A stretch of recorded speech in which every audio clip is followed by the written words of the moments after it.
Welcome to this explainer. If you're a parent actively looking into extracurriculars, you probably already know just how incredible dance can be for a kid. It builds confidence, coordination, musicality, and some pretty vital social skills. So today, we're going to break down the exact timeline and the developmental milestones you need to know for getting your kids started in ballroom dance. We're pulling insights directly from some fantastic expert advice by Vladislav Knight over at Dance Chicago, and we're going to give you a crystal clear, structured roadmap. Let's get into it. Right off the bat, this is literally the most common question parents ask when looking into a program. What's the magic number, right? You want to give them that early exposure, but you absolutely don't want to overwhelm them. We're all searching for that perfect balance. But as we dig into the material today, you'll see that the answer is actually a lot more fascinating and nuanced than just picking a biological age on a calendar. So here's our roadmap for today. 1. The age breakdown. 2. Signs of true readiness. 3. Inside a beginner class. And 4. Choosing the right studio. All right, Section 1, the age breakdown. We're mapping out the developmental journey. 5 to 8. According to the experts, for the vast majority of kids, this specific age range of 5 to 8 years old is considered the absolute sweet spot for starting structured ballroom dance. But you might be wondering, why this specific window? Well, around 5 to 8, kids have developed just enough maturity to actually follow simple directions and hold their attention for a full lesson. They can pick up basic movement patterns without feeling completely overwhelmed or stressed out. And because of that, instructors can build foundational technique by focusing heavily on play, rhythm, and coordination. If your child is in this range, they're curious and they love music, starting them now is awesome. It usually leads to really steady progress without forcing a level of maturity that, frankly, they just don't have quite yet. And the contrast between age groups is pretty striking when you think about it. For instance, ages 3 to 4, that's really less about formal training and more about leaning into playful chaos. At that stage, it's all about marching to a beat, simple coordination games, and just getting comfortable taking turns. On the flip side, older school-age kids from 9 to 12 can grasp rules, posture concepts, and tailored partner basics so much faster. So even if they start a little later because they were doing other sports, a good beginner program is going to help them catch up incredibly fast. But what if you have a teenager? Please, don't stress about them starting too late. At the teenage stage, early exposure really doesn't dictate how well they'll do. What actually matters is their willingness to learn partner work respectfully and a commitment to consistent practice.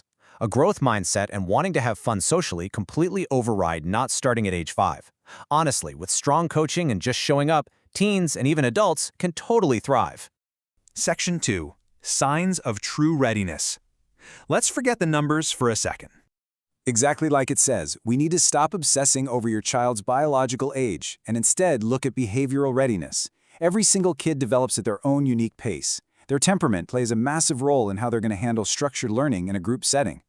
So think of this as your ultimate mental checklist. Ask yourself, can my kid consistently follow 1 to 2 step instructions? Do they naturally just move to the beat when they hear music?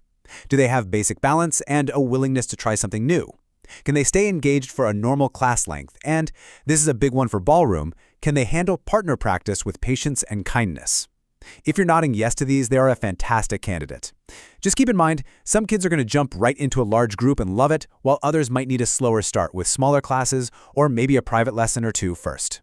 Section 3. Inside a beginner class. Here's what to expect on day 1. A solid beginner class isn't just going to throw your kid into some intense, competitive routine right out of the gate.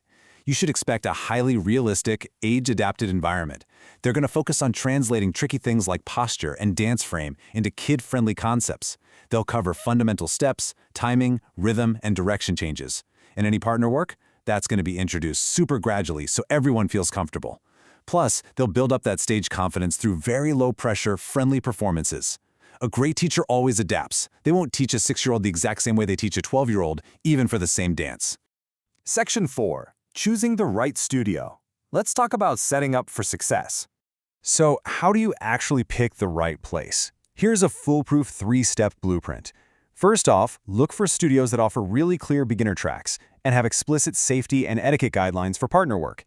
Second, ask the instructors straight up how they adapt their lessons for different ages and learning speeds. And third, this one is absolutely non-negotiable, attend a trial class. You really need to see for yourself if your child actually enjoys the pace and if they're getting positive, encouraging feedback from the teacher. Because ultimately, the perfect time to start isn't some biological number. It's whenever your child is ready to have fun and actually stick with it.